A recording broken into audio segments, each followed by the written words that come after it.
Eh bien, chers amis, nous sommes aujourd'hui chez Boris Vian, qui travaille à la composition d'une chanson. Boris Vian, voulez-vous dire quelques mots à nos auditeurs de cette chanson que vous écrivez actuellement? Eh bien, c'est une chanson qui a été écrite par le guitariste Jean Bonal, que vous connaissez sûrement. C'est une chanson qui est très jolie, mais qui est très difficile à paroler, si j'ose employer ce néologisme, parce que c'est de la musique de danse, et sur de la musique de danse, c'est extrêmement difficile de faire des paroles qui ne tombent pas dans la platitude ordinaire. C'est cela. Et alors, je n'ose pas vous demander si c'était à recommencer, car vous êtes actuellement en plein recommencement, puisque vous préparez cette chanson. Mais y avez-vous déjà pensé avant de la commencer?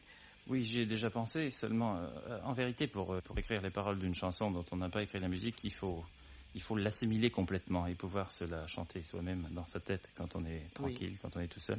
Et alors, maintenant, les paroles serviront de prétexte à la musique ou ont servi de prétexte à la vrai musique? dire, maintenant, je vais me seriner le départ dans la tête et tâcher de trouver une formule verbale qui colle avec la formule musicale. Ah, très bien. Et par élimination, j'espère y arriver. Mais Boris Vian, parolier, chanteur, est pour vous une nouvelle profession, parce que je crois qu'il y a quelques années, vous n'y songiez guère.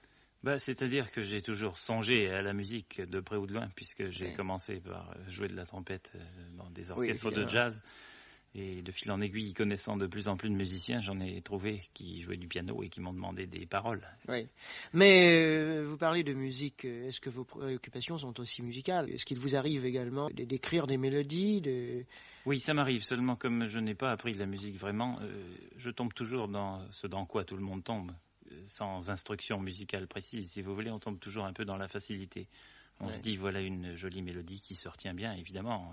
C'est simplement parce qu'elle est trop facile, souvent.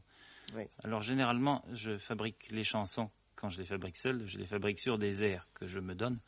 Et ensuite, j'élimine l'air et je demande à un professionnel de la musique de me refaire un air dont l'harmonie soit plus astucieuse, dont la mélodie soit un peu plus recherchée et tout ça. Sans ça, on tombe assez facilement dans la grosse facilité. Oui.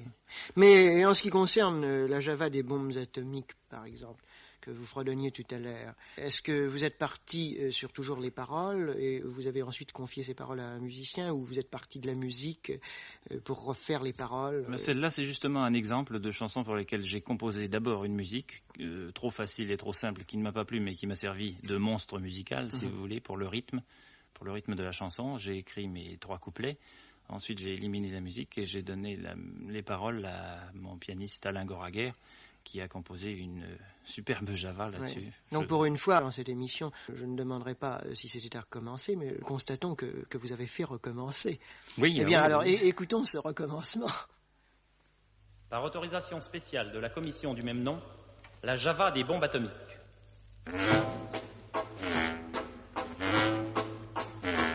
Mon oncle, infâme bricoleur, faisait en amateur des bombes atomiques. Sans avoir jamais rien appris, c'était un vrai génie, question travaux pratiques. Il s'enfermait toute la journée au fond de son atelier pour faire ses expériences. Et le soir, il rentrait chez nous et nous mettait en transe en nous racontant tout. Pour fabriquer une bombe, mes enfants, croyez-moi, c'est vraiment de la tarte. La question du détonateur se résout en un quart d'heure, c'est de celle qu'on écarte. En ce qui concerne la bombage, c'est pas beaucoup plus vache, mais une chose me tourmente, c'est que celle de ma fabrication n'ont qu'un rayon d'action de 3,50 m. Il y a quelque chose qui cloche là-dedans, j'y retourne immédiatement.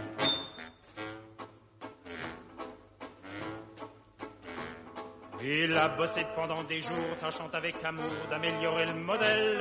Quand il déjeunait avec nous, il dévorait d'un coup sa soupe au vermicelle. On voyait à son air féroce qu'il tombait sur un os, mais on n'osait rien dire. Et puis un soir pendant leur repas, la tonton qui soupire et qui s'écrie comme ça. À mesure que je deviens vieux, je m'en aperçois mieux, j'ai le cerveau qui planche. Soyons sérieux, disons le mot, c'est même plus un cerveau, c'est comme de la sauce blanche. Voilà des mois et des années que j'essaye d'augmenter la portée de ma bombe. Et je ne me suis pas rendu compte que la seule chose qui compte, c'est l'endroit où ce qu'elle tombe. Il y a quelque chose qui cloche là-dedans, j'y retourne immédiatement.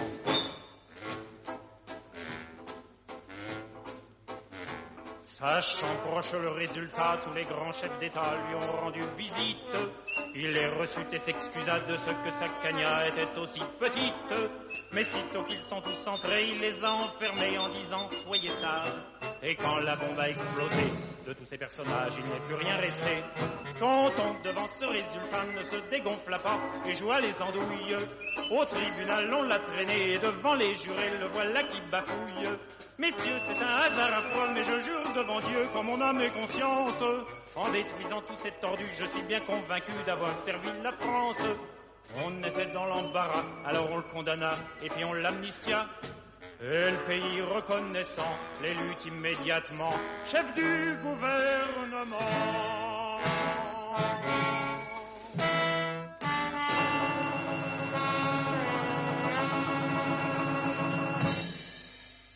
À propos de cette Java, d'ailleurs, c'est un disque que j'ai enregistré il y a déjà un certain temps, puisqu'il y a déjà plus d'1 an. Et pour vous donner une idée de la mobilité d'une chanson, justement, je dois vous avouer que depuis, j'ai complètement transformé le second Votre couplet. manière. Non, complètement transformé le couplet. le second couplet de la Java, qui n'est plus du tout le même maintenant tel que je le chante.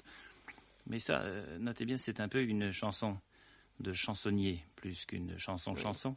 Seulement, ça illustre aussi ce que je vous disais tout à l'heure. C'est les chansonniers, à mon avis, font souvent de très bonnes chansons. Mais généralement, quand on les entend chanter leurs chansons, on regrette que ce soit aussi pauvre musicalement. Oui. Et je suppose que c'est parce qu'ils ne font pas l'effort, si vous voulez, de redonner leur travail à un professionnel de la musique. Alors, il est vrai, généralement, que ça leur est égal, vu que ce sont Oui, les paroles musique, qui comptent. Oui, la musique a très peu d'importance. Mais je trouve que, je sais pas, je trouve que tout de même, même une chanson anecdotique et gouvernementale oui, comme mais ça. Tout à l'heure, par exemple, vous parliez de l'actualité, vous parliez de chansons de chansonnier. Évidemment, c'est une chanson de chansonnier. Seulement, le sujet d'actualité que vous avez choisi est un sujet dont l'actualité peut durer. Oui, voilà. L'actualité. Et donc, bon, un sens commercial très développé, dites-moi, mon cher. L'actualité va nous ennuyer encore très longtemps. Je crois pas que j'ai le sens commercial tellement développé finalement, parce que là j'ai une terrible histoire avec une autre de mes chansons. À raconter. La chanson des arts ménagers. Et d'une part, on s'imagine que j'ai écrit cette chanson à l'occasion du Salon des arts ménagers, ce qui est faux, parce qu'il y a très longtemps que je l'ai écrite, et si elle est sortie cette année, c'est un pur hasard. Elle est sortie, je reconnais, juste au moment du Salon des arts ménagers. Ça avait l'air Fait exprès. Et alors, dans cette chanson qui est enregistrée chez ma marque Philips, dans les premiers vers du refrain, je fais l'apologie du frigidaire, ce qui m'a attiré beaucoup d'ennuis avec ma maison. Enfin, c'est pas grave. Oui, mais alors, puisque vous avez parlé de cette chanson, Les arts ménagers, alors nous pouvons peut-être l'entendre. Ah ben, vous verrez justement à quel moment s'insère l'appareil ménager en question. Allons-y.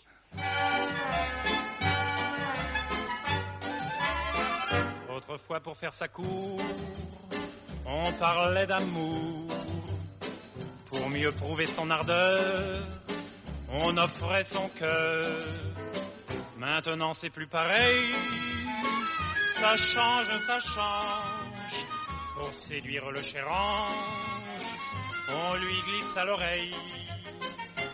Ah, Gudule, viens m'embrasser et je te donnerai un frigidaire, un joli scooter, un atomixer et du dalopio, une cuisinière avec un four en verre, des tas de couverts et des pelles à gâteau, une tourniquette pour faire la vinaigrette, un bel aérateur pour bouffer les odeurs, des draps qui chauffent, un pistolet à gaufres, un avion pour deux.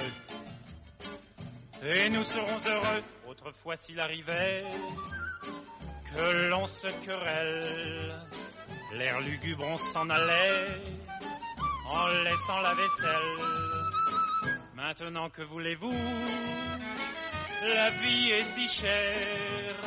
On dit rentre chez ta mère et on se garde tout. Ah, Gudule, excuse-toi, où je reprends tout ça. Mon frigidaire, mon armoire à cuillère, mon évier en fer et mon poêle à mazout, mon cire godasse, mon repas solimace, mon tabouret à glace et mon chasse-filou, la tourniquette à faire la vinaigrette, le ratatine ordure et le coupe friture. Et si la belle se montre encore rebelle, on l'affiche dehors pour confier son sort au frigidaire, à l'efface poussière, à la cuisinière, au lit qui est toujours fait, au chauffe-savate, au canon à patates, à les ventres de tomates, à l'écorche poulet. Mais très très vite, on reçoit la visite d'une tendre petite qui vous offre son cœur. Alors on cède, car il faut qu'on s'entraide. Et l'on vit comme ça, jusqu'à la prochaine fois. Et l'on vit comme ça, jusqu'à la prochaine fois. Et l'on vit comme ça, jusqu'à la prochaine fois. Oui, ainsi la musique vous préoccupe, ainsi que vous nous l'avez dit tout à l'heure. Mais ce que j'aimerais savoir, c'est si, pour vous, la musique, c'est seulement le jazz et la chanson. Non, justement, la musique, c'est toute la musique, y compris la musique sérieuse. D'ailleurs, j'ai fini par y revenir par un biais, puisque je viens de terminer avec mon ami Georges Delru, qui, comme tout le monde le sait, est un musicien tout ce qu'il y a de plus sérieux. Un opéra qui sera, grâce à Marcel Lamy, qui sera créé cet hiver à l'Opéra de Nancy. Et alors, comment envisagez-vous, comment voyez-vous, si je peux m'exprimer, parce que vous n'êtes pas musicien, donc vous n'entendez pas la musique peut-être, mais alors comment voyez-vous cette musique, à peu près? Eh bien, je dois dire que je l'ai déjà entendue en partie, puisque Delru a déjà beaucoup avancé son travail, je la vois exactement comme il l'a écrite. Et pour bien vous prouver à quel point la musique sérieuse me plaît, et je vous propose de faire place à la musique en arrêtant toutes ces paroles, en écoutant Villa Lobos.